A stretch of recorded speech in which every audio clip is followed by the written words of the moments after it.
उस रात 9 बजे ही ठंड बहुत बढ़ गई थी। संजय, नरेश और आलोक ने गर्माहट पाने के लिए सड़क के किनारे कार रोककर शराब पी। नशे के चलते सामने आती अकेली लड़की को देखकर उनके भीतर का शैतान जागा, तो वे उस लड़की को छेड़ने से खुद को रोक नहीं पाए। जाने मन इतनी रात को अकेले क्यों घूम रही हो? किसी प्यार करने वाले की तलाश है तो हमें आजमा लो। आसपास किसी को ना देखकर नरेश ने उस लड़की को ऊंची आवाज में छेड़ा। Shut up and go to hell you bastard. उस लड़की ने बिना देर किए अपनी नाराजगी जाहिर की। तुम साथ चलो तो हेल में भी मौज मस्ती रहेगी। स्वीट हार्ट, तेरे साथ जाने को पुलिस को बुलाऊं? लड़की ने अपना मोबाइल फ़ोन उन्हें दिखाकर सवाल पूछा। पुलिस को बीच में क्यों लाती हो मेरी जान? पुलिस नहीं चाहिए तो अपनी माँ या बहनों। वह लड़की चीख पाती उससे पहले ही संजय ने उसका मुंह दबोच लिया और झटके से उस लड़की को गोद में उठाकर कार की तरफ बढ़ते हुए अपने दोस्तों को गुस्से से निर्देश दिए। इस बिच को अब सबक सिखाकर ही छोड़ेंगे। कार स्टार्ट करो, मैं इसकी बोटी बोटी कर दूंगा अगर इसने अपने मुंह से चू भी की। आलोक कूदकर ड्राइवर की सीट पर बैठा और नरेश ने लड़की को काबू में रखने के लिए संजय की मदद की। कार झटके से चल पड़ी। उस चौड़ी सड़क पर कार सरपट भाग रही थी। संजय ने उस लड़की का मुंह दबा रखा था और नरेश उसे हाथ पैर नहीं हिलाने दे रहा था। अगर अब जरा भी हिली या चिल्लाई तो तेरा गला दबा दूंगा। संजय की आंखों में उभरी हिंसा को पढ़कर वह लड़की इतना ज्यादा डरी कि उसका पूरा शरीर बेजान हो गया। अब कोई किसी का नाम नहीं लेगा और इसकी आंखें भी बंद कर दो। आलोक ने उन दोनों को हिदायत दी और कार को तेज गति से शहर की बाहरी सीमा की तरफ दौड़ाता रहा। एक उजाड़ पड़े ढाबे के पीछे ले जाकर आलोक ने कार रोकी। उनकी धमकियों से डरी लड़की के साथ मारपीट के उन तीनों ने बारी बारी से उस लड़की के साथ बलात्कार किया। लड़की किसी भी तरह का विरोध करने की स्थिति में नहीं थी। बस हादसे के दौरान उसकी बड़ी बड़ी आंखों से आंसू बहते रहे थे। लौटते हुए संजय ने लड़की को धमकाते हुए कहा, अगर पुलिस में रिपोर्ट करने गई तो हम तुझे फिर ढूंढ लेंगे स्वीट हार्ट। अगर हमारी फिर मुलाकात हुई तो तेजाब की शीशी होगी हमारे हाथ में, तेरा ये सुंदर चेहरा बिगाड़ने के लिए। तीनों ने जहां उस लड़की को सड़क पर उतारा वहीं पास की दीवार के पास 4 दोस्त लघु शंका करने को रुके थे। अंधेरा होने के कारण उन तीनों को वे चारों दिखाई नहीं दिए थे। उनमें से एक की ऊंची आवाज ने इन तीनों को बुरी तरह चौंका दिया। कौन हो तुम लोग? इस लड़की को यहाँ फेंक कर क्यों भाग रहे हो? रुको जरा। सोनू, तू कार का नंबर नोट कर ले, मुझे सारा मामला गड़बड़ लग रहा है। एक दूसरे आदमी की आवाज उन तक पहुंची तो वे फटाफट कार में वापस घुसे। आलोक ने झटके से कार सड़क पर दौड़ा दी। संजय, तुझे तो मैं जिंदा नहीं छोड़ूंगी। उस लड़की की क्रोध से भरी यह चेतावनी उन तीनों के मन में डर और चिंता की तेज लहर उठा गई। उसे मेरा नाम कैसे पता लगा? संजय ने डर से कांपती आवाज में सवाल पूछा। शायद हम दोनों में से किसी के मुंह से अनजाने में निकल गया होगा, नरेश ने चिंतित लहजे में जवाब दिया। आज मारे गए हम सब। मैंने उन आदमियों में से एक को अपनी हथेली पर कार का नंबर लिखते हुए देखा है। उस लड़की को संजय का नाम पता है। पुलिस को हमें ढूंढने में दिक्कत नहीं आएगी। आलोक की इस बात को सुनकर उन दोनों का चेहरा पीला पड़ चुका था। नरेश ने अचानक सहन शक्ति खोकर संजय से चिढ़े लहजे में पूछा, बेवकूफ इंसान, क्या जरूरत थी तुझे उस लड़की को उठाकर कार में डालने की? यार, उसने हमारी माँ बहन, तो मैंने अपना आपा खो दिया। संजय ने दबे स्वर में जवाब दिया। तो उसे उल्टी 1000 गालियां दे देता, 2-4 थप्पड़ मार लेता, तू उसे उठाकर कार में न डालता तो हमारी इस गंभीर मुसीबत की जड़ तो ना उगती। अरे अब आपस में लड़ने के बजाय ये सोचो कि अपनी जान बचाने के लिए हमें क्या करना चाहिए। आलोक के इस सलाह को सुनकर उन दोनों ने अपने अपने दिमाग को इस गंभीर मुसीबत का समाधान ढूंढने में लगा दिया। पुलिस उन तक पहुंचे इससे पहले ही उन्हें अपने बचाव के लिए कदम उठाने होंगे। इस महत्वपूर्ण पहलू को समझकर उन तीनों ने आपस में कार में बैठकर सलाह मशवरा किया। अपनी जान बचाने के लिए वे तीनों सबसे पहले आलोक के चाचा रामनाथ के पास पहुंचे। वे 2 फैक्ट्रियों के मालिक थे और राजनीति बाजों से उनकी काफी जान पहचान थी। रामनाथ ने अकेले में उन तीनों से पूरी घटना की जानकारी ली। आलोक को ही अधिकतर उनके सवालों के जवाब देने पड़े। शर्मिंदा तो वे तीनों ही नजर आ रहे थे, पर सब बताते हुए आलोक ने खुद को मारे शर्म और बेइज्जती के एहसास से जमीन में गड़ता हुआ महसूस किया। अंकल, हम मानते हैं हैं कि हमसे गलती हुई है, पर ऐसा गलत काम हम जिंदगी में फिर कभी नहीं करेंगे। बस इस बार हमारी जान बचा लीजिए। दिल तो ऐसा कर रहा है कि तुम सबको जूते मारते हुए मैं खुद पुलिस स्टेशन ले जाऊं, लेकिन मैं मजबूर हूँ। अपने बड़े भैया को मैंने वचन दिया था कि उनके परिवार का पूरा ख्याल रखूंगा। तुम तीनों के लिए किसी से कुछ सहायता मांगते हुए मुझे बहुत शर्म आएगी। संजय को आर्ग्य दृष्टि से घूरने के बाद रामनाथ ने मोबाइल पर अपने एक वकील दोस्त राकेश मिश्रा का नंबर मिलाया। राकेश मिश्रा को बुखार ने जकड़ा हुआ था। सारी बात उनको संक्षेप में बताकर राजनाथ ने उनसे अगले कदम के बारे में सलाह मांगी। जिस इलाके से उस लड़की को तुम्हारे भतीजे और उसके दोनों दोस्तों ने उठाया था, वहाँ के SHO से जान पहचान निकालनी होगी। रामनाथ, मैं तुम्हें 10-15 मिनट बाद फ़ोन करता हूँ। बार बार खांसी होने के कारण वकील साहब को बोलने में कठिनाई हो रही थी। इन तीनों को अब क्या करना चाहिए? इन्हें घर मत भेजो। ये एक बार पुलिस के हाथ में आ गए तो मामला टेढ़ा हो जाएगा। इन्हें मैं अपने फार्म हाउस में भेज देता हूँ। उस कार में इन्हें मत भेजना जिसे इन्होंने रेप के लिए इस्तेमाल किया था, बल्कि कार को कहीं छिपा दो। थैंक यू भाई फ्रेंड। मुझे थैंक यू मत बोलो राजनाथ। उस थाना अध्यक्ष को अपने पक्ष में करना बहुत ज़रूरी है। तुम्हें रुपयों का इंतज़ाम करना होगा। कितने रुपयों का? मामला लाखों में ही निपटेगा। मेरे दोस्त, जो ज़रूरी है वह खर्चा तो अब करना ही होगा। इन तीनों की जलील हरकत का दंड तो भुगतना ही पड़ेगा। तुम मुझे जल्दी से दोबारा फ़ोन करो। रामनाथ ने फ़ोन काटा और परेशान अंदाज में अपनी कनपटियाँ मसलने लगे थे। उनकी खामोशी से इन तीनों की घबराहट व चिंता और भी ज़्यादा बढ़ गई। संजय के पिता की माली हालत अच्छी नहीं थी, इसलिए रुपये खर्च करने की बात सुनकर उसके माथे पर पसीना झलक उठा था। फ़ोन करके तुम दोनों अपने अपने पिता को यहीं बुला लो। सब मिलकर ही अब इस मामले को निपटाने की कोशिश करेंगे। रामनाथ की इस सलाह पर अमल करने में सबसे ज़्यादा परेशानी नरेश ने महसूस की थी। नरेश का रिश्ता कुछ सप्ताह पहले ही तय हुआ था। अगले महीने उसकी शादी होने की तारीख भी तय हो चुकी थी। वह रेप के मामले में फंस सकता है। यह जानकारी वह अपने माता पिता व छोटी बहन तक बिल्कुल भी नहीं पहुंचने देना चाहता था। उन तीनों की नज़रों में गिरकर उनकी खुशियां नष्ट करने की कल्पना ही उसके मन को कांपा रही थी। मन के किसी कोने में रिश्ता टूट जाने का भय भी अपनी जड़ें जमाने लगा था। नरेश अपने पिता को सूचित ना करे, यह बात रामनाथ ने स्वीकार नहीं की।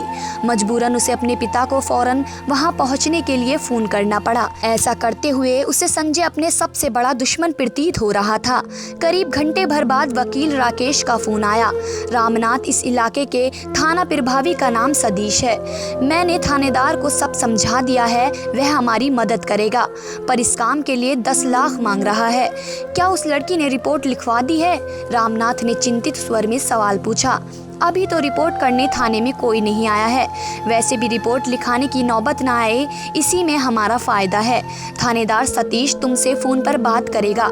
लड़की का मुंह फ़ौरन रुपयों से बंद करना पड़ेगा। तुम 4-5 लाख कैश का इंतज़ाम तो तुरंत कर लो।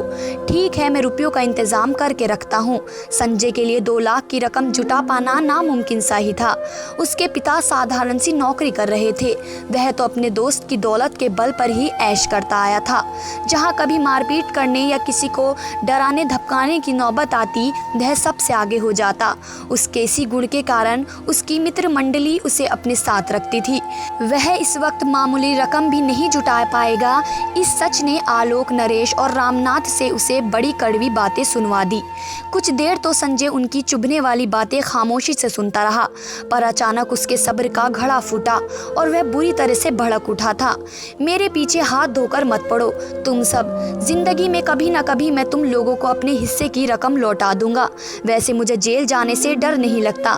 हाँ, तुम दोनों अपने बारे में ज़रूर सोच लो कि जेल में सड़ना कैसा लगेगा। यूं गुस्सा दिखाकर संजय ने उन्हें अपने पीछे पड़ने से रोक दिया था। थानेदार ने कुछ देर बाद रामनाथ से फ़ोन पर बात की और पैसों के इंतज़ाम पर जोर डालते हुए कहा कि ज़रूरत पड़ी तो रात में आपको बुला लूँगा या सुबह में खुद ही आ जाऊँगा। नरेश के पिता विजय कपूर ने जब रामनाथ की की कोठी में कदम रखा तो उनके चेहरे पर हवाइयाँ उड़ रही थी।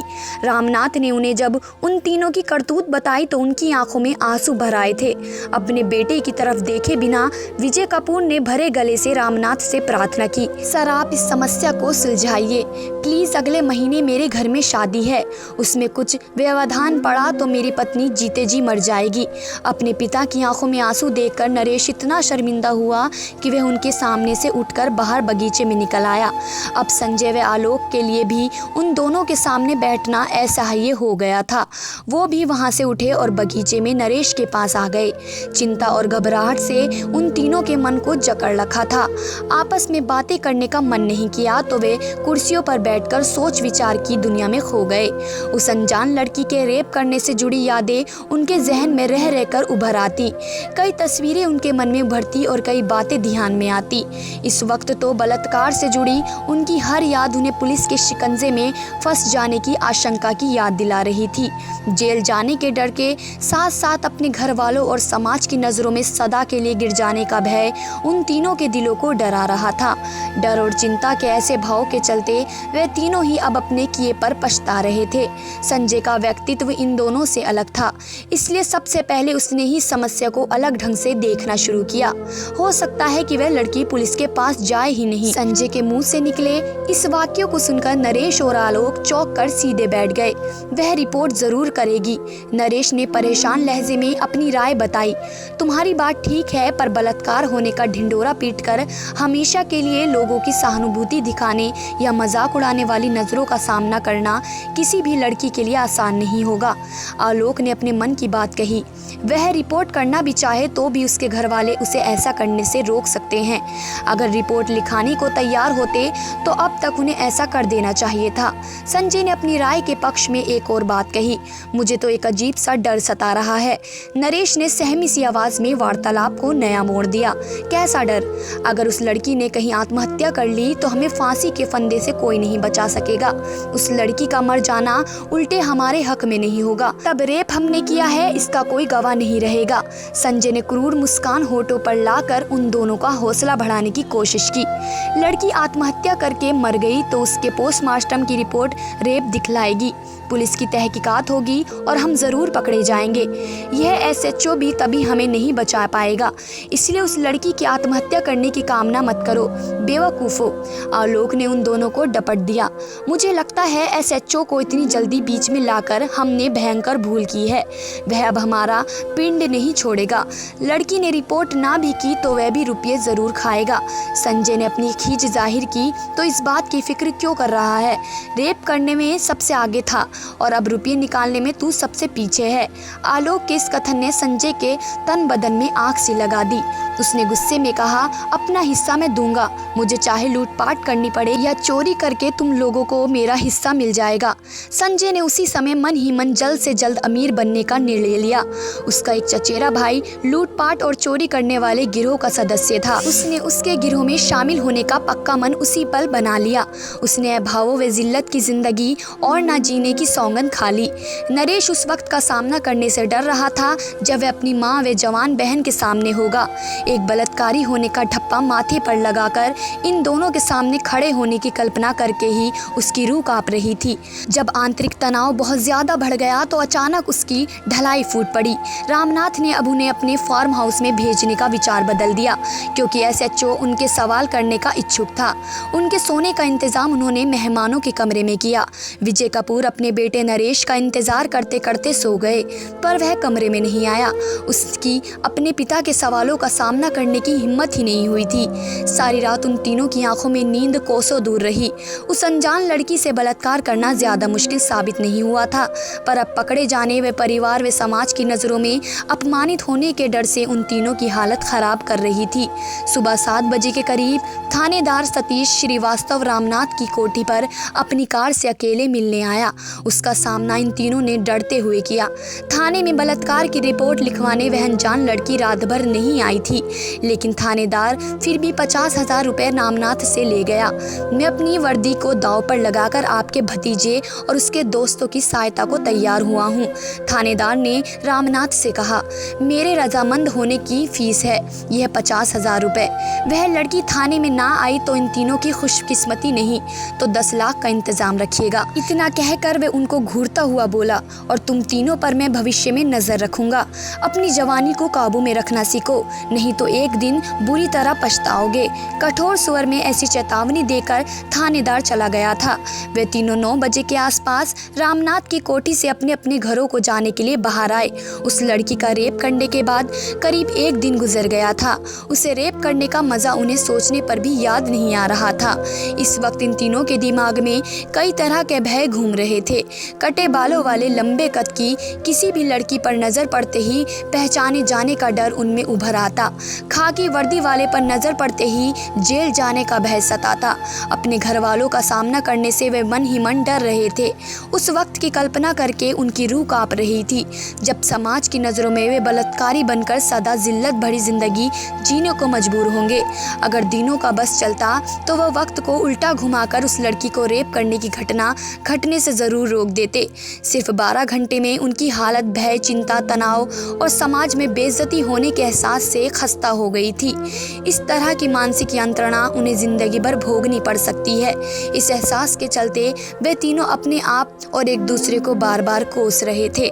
दोस्तों, उम्मीद करती हूँ आपको कहानी अच्छी लगी होगी। प्लीज़ स्टोरी अच्छी लगी है तो चैनल को सब्सक्राइब और वीडियो को लाइक ज़रूर कर दें। धन्यवाद दोस्तों।